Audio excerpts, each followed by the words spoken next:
Hi, tonight we're going to be talking about, for the B4Birth, we're going to be talking about birth plans, what they are and why you need them, what is a good reason to have them. So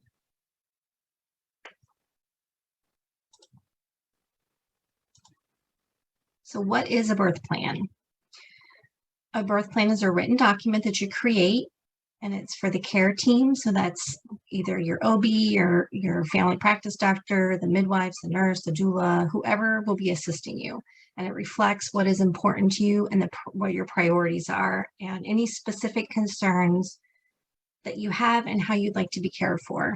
The birth plan facilitates communication with your team, which is probably one of the #1 reasons that it's a good one to do. Evidence shows that a birth plan will improve your sense of satisfaction over your whole experience. And the birth plan promotes your participation in decision-making in your own birth process, which reflects back on why you have a sense of satisfaction. Penny Simpkin, who is one of the founders of DONA, Doulas of North America, which is now DONA International, which is a certifying organization that we are trained under and that we are also now trainers of. She originated the whole idea of a birth plan, and she did lots of studies, and she found that years later, birthing people's memories are generally accurate, and many are strikingly vivid, especially on the onset of labor, rupture of membranes, arrival at the hospital, the actions of the doctor, nurses, and partners, particular interventions, the birth, and the first contact with the baby. So there are these kind of landmarks that happened throughout the whole labor and birth process that really, I always think of them like snapshots. Even as a doula, when I'm at the births, I will reflect back on ones even from like 10 years ago, and I'll have like these snapshots of just really vivid, specific memories that I have. So tonight we're going to talk about writing a birth plan and keeping in mind the idea of labor, the most important things that you prefer during labor, birth, how do you see your baby's birth? How do you envision it? Baby and postpartum, what do you want those first moments with your baby to look like? And then the idea of a cesarean, because there are cesarean rates right now that's close to 36 to 40%, depending on where you are, what hospital, what practice, all that good stuff. So it is unfortunately a very real potential. So being able to think forward with that and have a cesarean plan in itself is a really great idea. So let's think of labor. What are the most important things that you need during labor, and what are your preferences? So taking a moment to consider the environment. We're mammals, and we need to feel safe in order to be able to let ourselves tap into that more primal part of our brain that will just let labor flow. We call it the labor flow or labor land. And a big piece of that is the environment. So what do you need or want to feel safe? So a lot of times this might have to do with like the lighting. Do you want the lights on? Some people feel better having like all the lights on where they can see everything really well. Some people feel better having all the lights off and being able to just kind of go into a zone. Do you want people to introduce themselves? Do you want to limit the amount of different medical people that you interact with, having a very finite team that you are doing most of the interactions and making decisions with? Or are you open to anyone who is available to come on in and talk with you or move forward with whatever ideas or suggestions they may have? What do you want music? Do you want to stay at home as long as possible? All that kind of stuff. So environment. Beginnings. How do you picture your labor starting?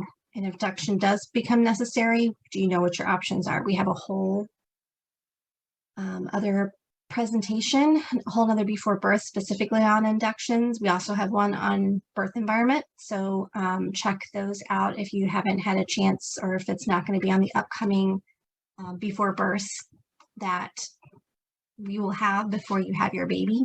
And definitely watch those. And right now, labor induction is really, really, really, really, really high. Like, so many people are getting induced for all sorts of reasons. We're seeing a lot of it mostly to do with around the estimated due date. Some practitioners really want an induction done by 39 weeks. Some of them will let you go to, I'm going to rephrase that. They're not going to let you do anything. You can do whatever you want, but their recommendation is before 41 weeks. And then you have others that the due date is not an issue because they, baby's fine, you're fine, everything looks good. It's fine to like let labor unfold on its own. Maybe it's preeclampsia. Maybe it is your water broke and it's been a while and you haven't gone into labor, or you tested positive for group beta strep around that 37-week mark when they test for that. Like, how do you picture your labor beginning? Most of the time it's at home. Most of the time it's where you can just ignore it. I always say that you are not going to miss it. You're not going to look down and see a baby and think, oh my gosh, I totally missed labor. How did I miss this?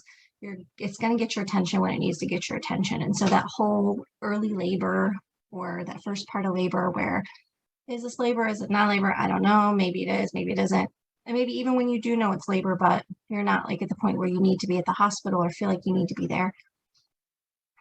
That so much that labor, when after you have that baby and you look back, that was a huge chunk of time that you were able to just drift through, just float right through, where that's the difference in an induction. In induction, you are pretty much constantly aware of every contraction. You're paying attention for every contraction. You're looking for them. And so with that, it just becomes a whole different mental piece. So how do you see labor beginning, and where do you see those first hours of labor happening? During labor, so this is a lot of those interventions or options that you have, monitoring, such as like the external fetal heart monitoring. So these are the ones that have the belts that you see a lot on the TV, or if you've gone in for a non-stress test, those are the ones that they will either do right when you come into, if you're having a hospital birth and when you transfer to the hospital, they will put those on, and they like to have like a good baseline, usually like a good solid 20-minute continuous strip record of what's happening with the baby's heart rate and your contraction patterns.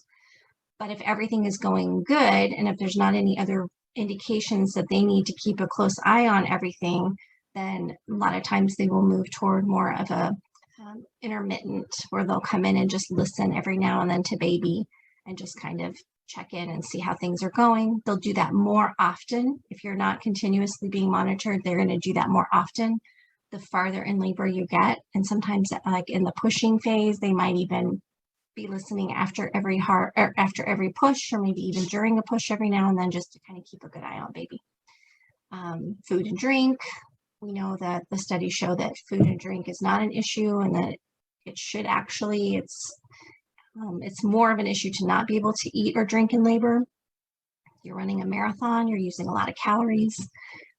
It's really good for you to have that energy for that.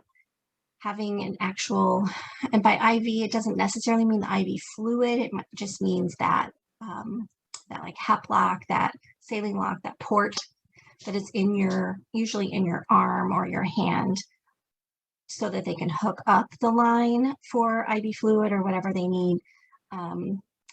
So what are your feelings on that? Is there any indication that your practitioners have said that this is something they really, really want you to have, or is it something that you can kind of do an assess and assist? Like at some point when you do need it, you can get it in labor. Movement. AROM is like artificial rupture of membrane, so then breaking your water. So anything during labor, any kind of intervention or any kind of option that you have, know what those are and know what your opinion is on it and how you feel about it, and what you would like and what you would prefer to avoid.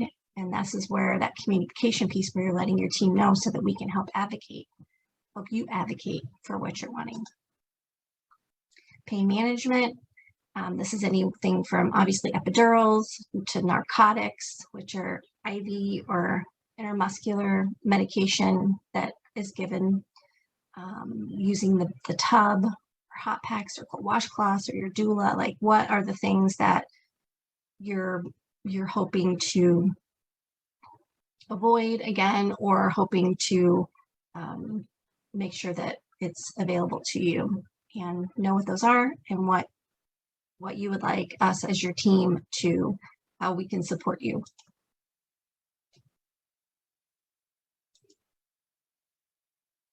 So now let's think about the birth. How do you picture the birth of your baby? So this is in that pushing and birth.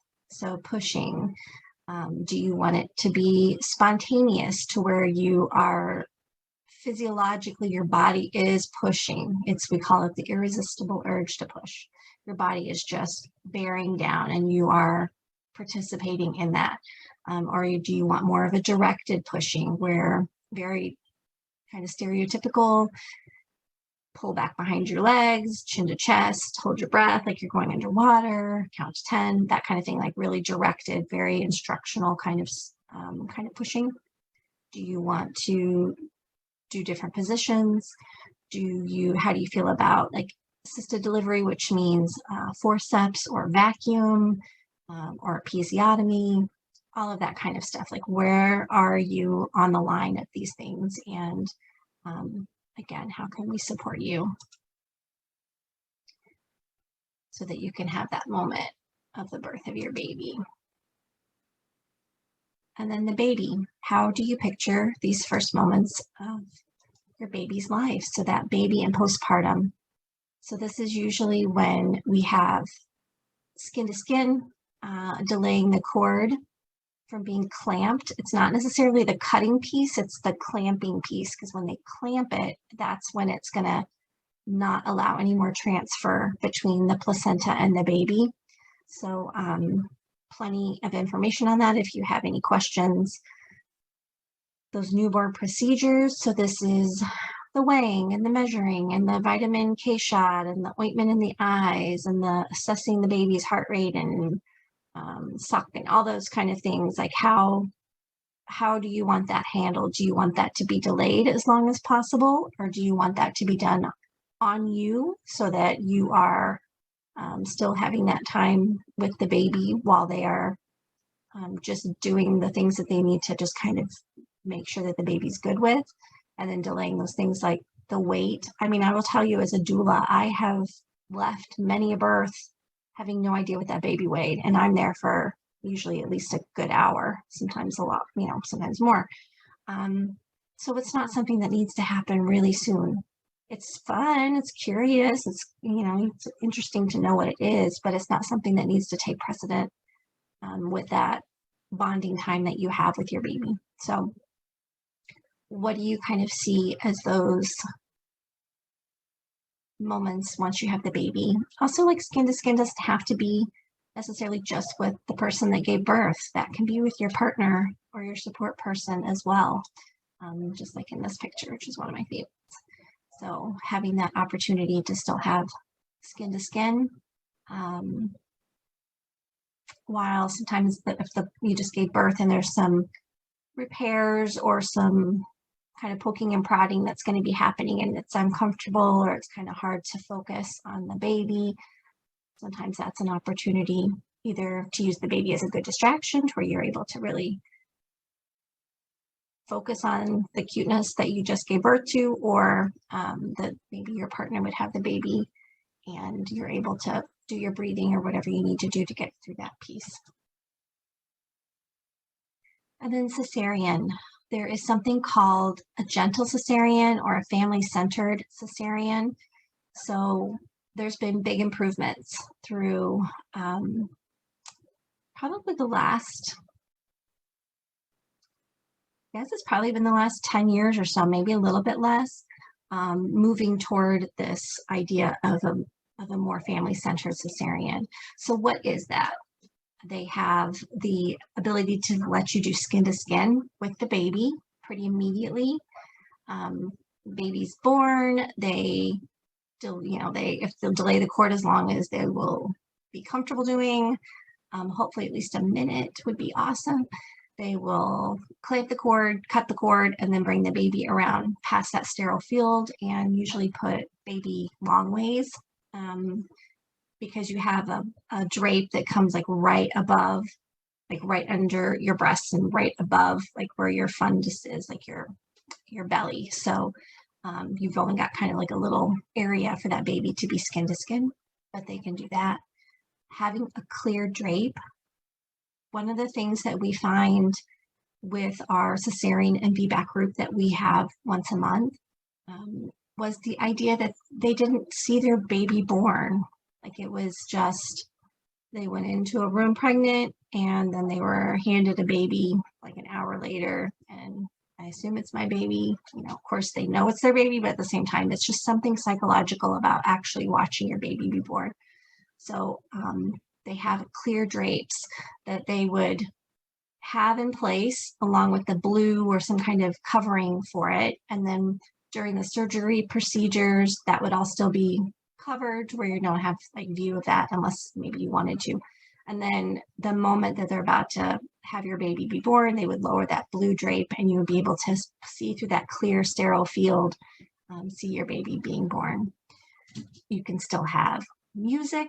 You can always ask for additional support people. There's always one primary support person for a cesarean that is done with either the epidural that you have in place already, or if you didn't have an epidural in place, then they would place something called a spinal, which is just medication that goes into that place that's just past that epidural space.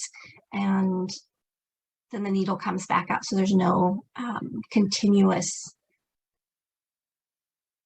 bolus, continuous flow of medication. It's just medication, and then it lasts for about 45 minutes to an hour. And so if you haven't had anything in place yet and cesarean is necessary, but it's something that they have it doesn't take very long at all, but a little bit of time, then they would do the spinal. And with that, your partner or your spouse would be able to come back there.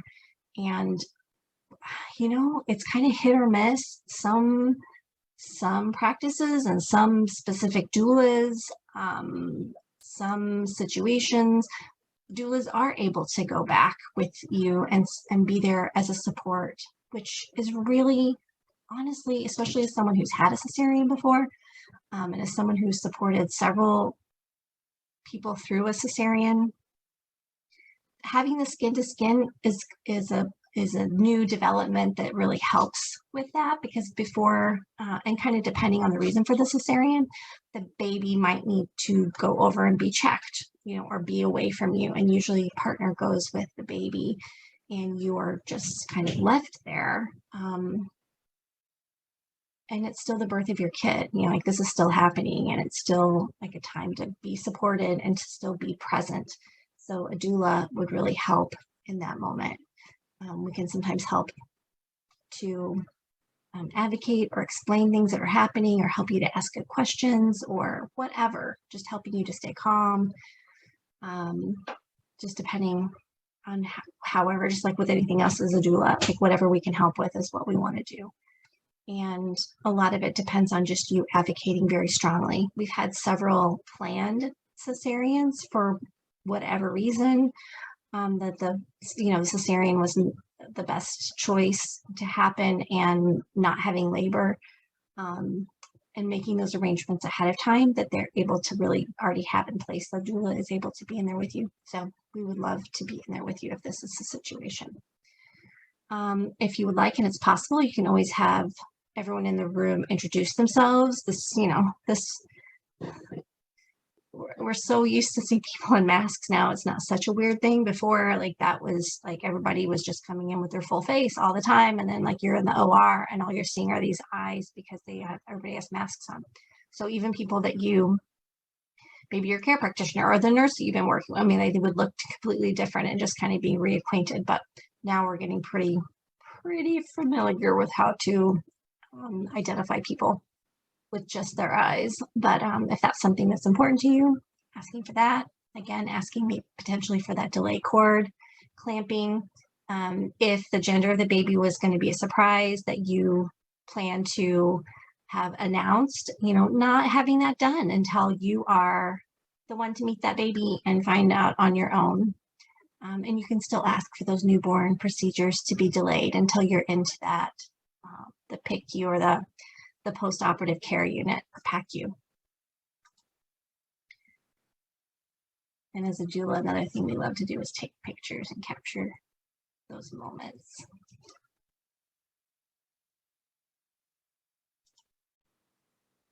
So I hope that was helpful. Definitely reach out to your doula if you have any questions. And there is a follow-up email that is usually sent out after this with lots of notes.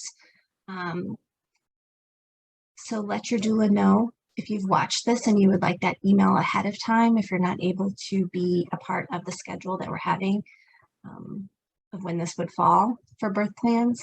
And that email can be forwarded to you, or reach out to me, Christy, CHRISTY at bbcroc.com, and I'm happy to send that on to you as well. We are so glad that you're a part of the BBC family, and know that we are here for whatever you need. And we're super excited. Have a great night.